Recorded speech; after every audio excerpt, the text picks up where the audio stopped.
राबड़ी देवी का बयान बिहार की सियासत में जैसे उबाल खड़ा कर देता है। चुनाव में हार पर राबड़ी देवी ने कहा कि भाई हम हारे नहीं, हमें हरा दिया गया, जानबूझकर हरा दिया गया, हमारे वोटों की चोरी कर ली गई।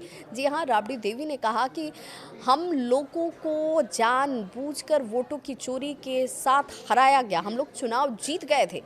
विधायकों को खरीदने का आरोप तक राबड़ी देवी की तरफ से लगाया गया। राबड़ी देवी ने कहा कि जो इस वक्त ये कहते हुए नहीं थक रहे हैं कि भाई हमारे साथ जनादेश है, जनता का साथ है, उसी जनता के वोटों की चोरी की गई और विपक्ष में हमें बैठा दिया गया। हालांकि हम हारे नहीं थे, हमें हारने का आरोप भी लगाया गया और हराया गया, उनका ये सीधे तौर पर कहना। आपको याद होगा कि सिर्फ राबड़ी देवी नहीं, इससे पहले प्रशांत किशोर की बात करें, प्रशांत किशोर तो कोर्ट तक पहुंच गए। उन्होंने कहा कि भाई पैसों के बल पर वोटों को खरीदा गया, वोटों की चोरी की गई और उसके बाद से आंकड़े इस रूप में सामने आए। इस पर सुप्रीम कोर्ट को देखना चाहिए, सुप्रीम कोर्ट को इस पर हस्तक्षेप करना चाहिए।